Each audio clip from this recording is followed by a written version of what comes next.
Welcome to the Building Up Women in Property podcast. I'm your host, Rebecca Bangura, and I'm thrilled to have you here with me today. This podcast is for ambitious women who work in property and construction who want to learn how to have a career they love on their terms. Join me every week where I'll leave you excited and confident to take your next steps. Thanks for being here with me. Now let's get started. Hello, I'm so excited you are here because today we are talking about under-earning. And more specifically, are you under-earning? Now, under-earning might be a new term for you, or you may not identify yourself as someone who under-earns. But I'm going to talk through this concept of what it is and what it's not. And I really want you to listen and see if this resonates with you. Because under-earning is earning less than you are capable of and less than you desire. Now, I want you to think about this. Are you earning less than you're capable of and less than you desire? So while you sit with that concept, I want to tell you what it is not. So under-earning is not about the state of your finances or your ability to pay your bills. It has nothing to do with the amount of debt you have or what your bank balance is. They're all topics that are related to money management and the choices you make and the actions you take. But these are not in any way related to under-earning. They are completely separate issues. I want to call that out up front. Now, it's also important to recognize that under-earning is not about how much money you earn in isolation. So you could be a low-income earner earning $60,000, or you could be a high-income earner earning multiple hundreds of thousands of dollars, but you could still be under-earning. So you could be under-earning in both circumstances or in neither. So it's important to come back to this idea that it's really about your capability and your desire to earn more. And before we go into these elements in more detail, I want to go back to the question, right? Are you earning less than you're capable of and less than you desire? Now, you might have had an immediate response. You might have instinctively known, yes, I am under-earning.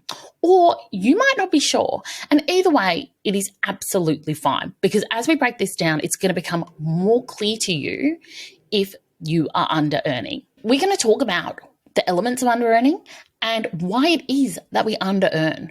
And I also want to plant the seed for you now to consider, do you want to earn more? So sit with this and see what comes up for you because this is such an important conversation. The fact is we don't talk about money and what we earn enough. It's a bit of a taboo topic for everyone. We don't like to talk about it because we are embarrassed or our companies tell us we can't disclose how much we earn. And it puts this like veiled mystery over the topic of money. And we don't want to appear too greedy if we want more. And quite often we tie our own self-worth to the amount of money we receive through our job. And before we get going on this topic, I want to clear this up. How much money you earn is not a reflection of your self-worth. They are two separate things. You are not worthy of more money or a better person because you earn more money. Similarly, you are not a better person or more worthy because you earn less money. They are completely unrelated and everyone's self-worth is the same. It's whether you choose to recognize it and stand within the power of that or not. And I think the more that we are willing and open to have these vulnerable conversations and these often uncomfortable conversations with each other, the more transparency we have around what is happening in our industries, what is happening in our markets, and where we are positioned and what the opportunities are for us to earn more money as women in the property and construction industry. Because the truth is, we have a whopping pay gap in this industry, 30.6%. So for every $10 a man makes, a woman is earning $6.94.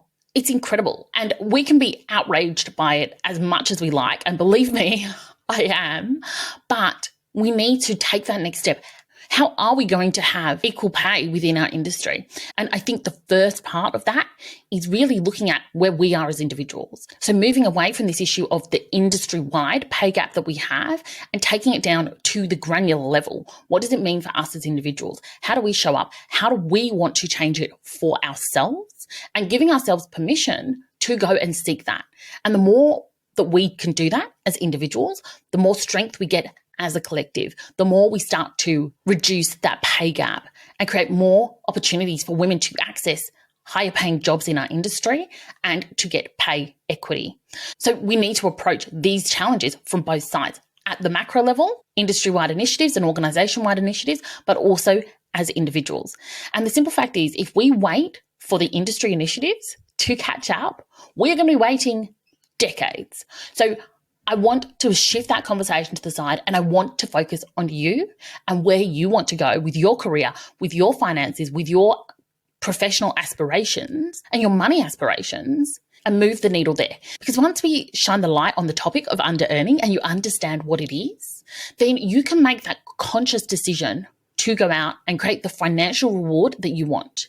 And from that, you have the freedom and opportunities to create the lifestyle and career that you want. And once you make that decision consciously, you are then able to earn more money and have the freedom and have the choices and create the lifestyle and life that you want. And it also shifts the bar in your long-term earning capabilities. Every single pay rise that you have has an exponential impact to your long-term earnings. So let's get stuck into this. Under-earning is earning less than you're capable of and less than you want to earn. So there are two key elements here, right? The capability and the desire. Now, in terms of the desire, I am going to assume that you want to make more money. Now, if that's not the case, then switch us off, go do something else for the next 15 minutes. But I'm going to assume that you have the desire to earn more money. So then let's talk about the capability. Now, as I said before, you can be earning a big salary and still be under-earning. And you will only know if you're under-earning if you're actually willing to really consider what it is that you do want to be earning. So you need to get clear on this. And I want you to get rid of all those taboos about talking about money. So let's talk about your capability to earn more. And really, this can be broken down in two ways.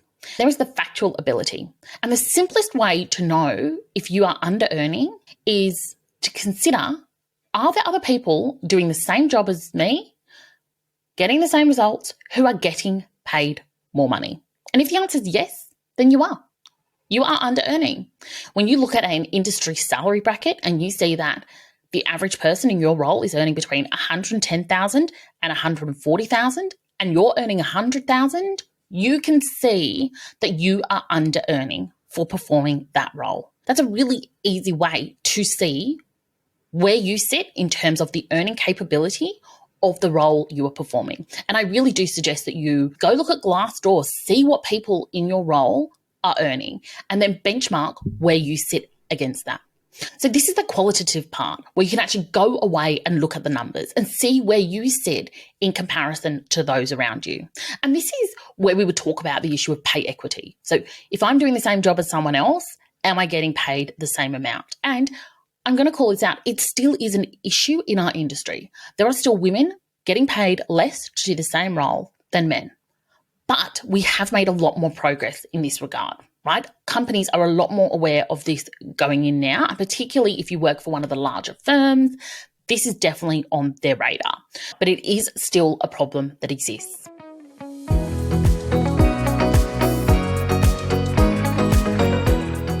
I hope you've been enjoying the episode. I wanted to take a moment to let you know about my free Career Confidence Masterclass. This is for ambitious career-orientated women who are ready to stop playing small and to confidently create a career you love. Head over to my website, beautifuldisruptions.com, for more info. Now let's get back to the episode.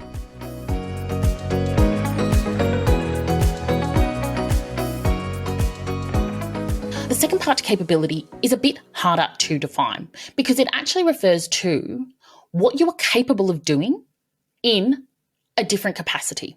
So it may not be in your existing role. It may be if you were doing another job, then what would you be capable of earning?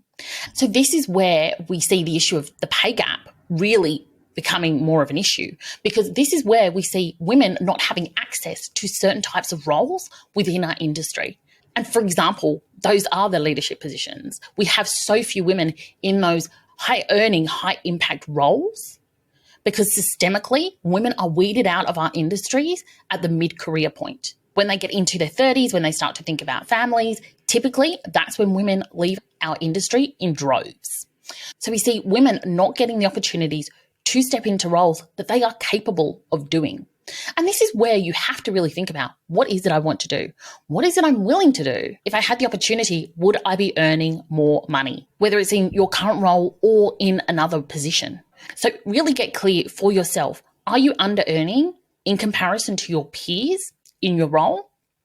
Or are you under earning because you are capable of doing so much more, but you have not yet had the opportunity to do that and leverage your skills to earn the amount of money you want to earn? And I want you to really think about this. Think about what is the number you would like to earn. Get clear on this in your mind, and it can be any number that you feel comfortable with. There is no right or wrong here, and you do not need to earn more money for the sake of earning more money. You need to earn more money because you want to, and because you are motivated by the lifestyle and the financial freedom that that will bring. And if what you want to earn and what you are earning right now do not match up, then you are under earning. And under earning happens for so many reasons. As I said, issues around pay equity and the pay gap and opportunities and access to positions is absolutely a huge factor in our industry. But there are also a number of other things. There is a lot of self-sabotage that goes on, and that can take so many forms. So one way it shows up is by not wanting to take credit for the work we've done. And I see women do this all the time. They deflect their achievements, they deflect their contribution, and they palm it off because they don't want to be seen as self-engrossed or egotistical or self-involved. And so we play down our role and our significance. And I want to be clear, when we do that, we are paid less. And this goes back to this fundamental concept that you need to always be your number one advocate in your career. It is no one else's job to come and prop you up and give you the opportunities. It'd be lovely if that happened, but that's not the reality of the world. You need to direct your career and you need to direct your earnings. And part of that is being able to demonstrate and completely own and take responsibility for what you achieve. So stop downplaying compliments, stop downplaying your achievements, stand up and start owning them.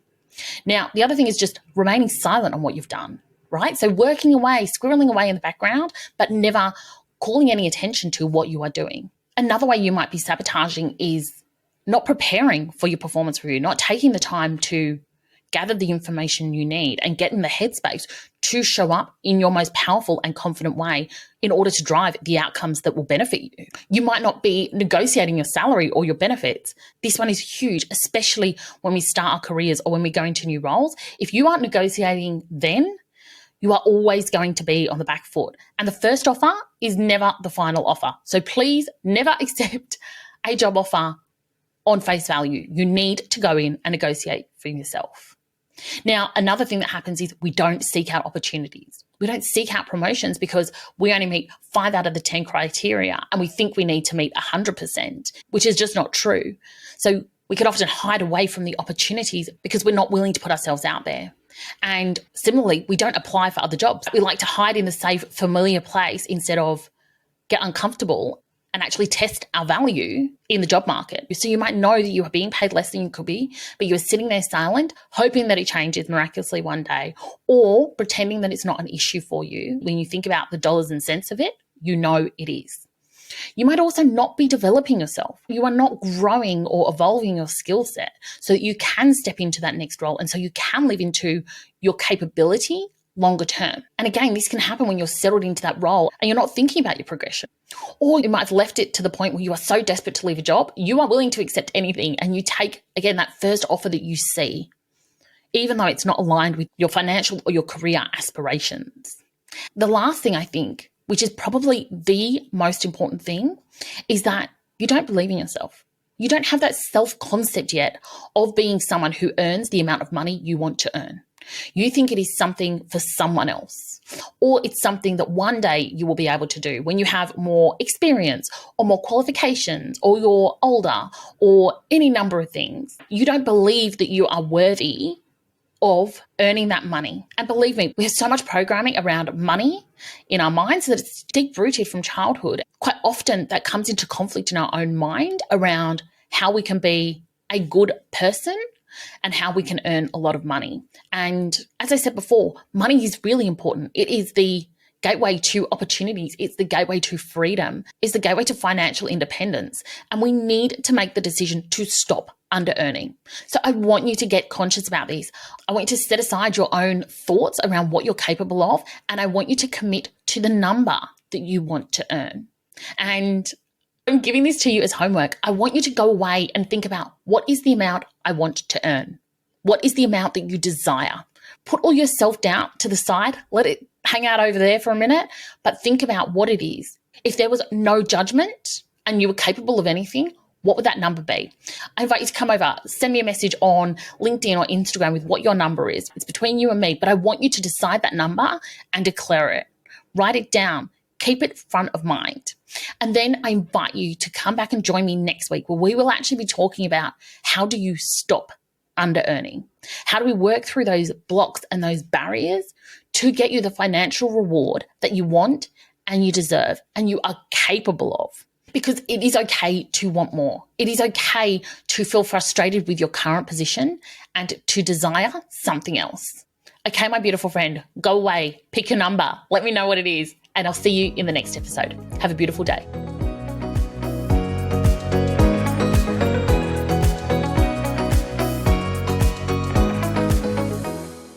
Thanks for joining me on the Building Up Women in Property podcast. If you'd like to learn more about what I do, head over to Instagram. I'm at Beautiful Disruptions, and reach out if you want to connect.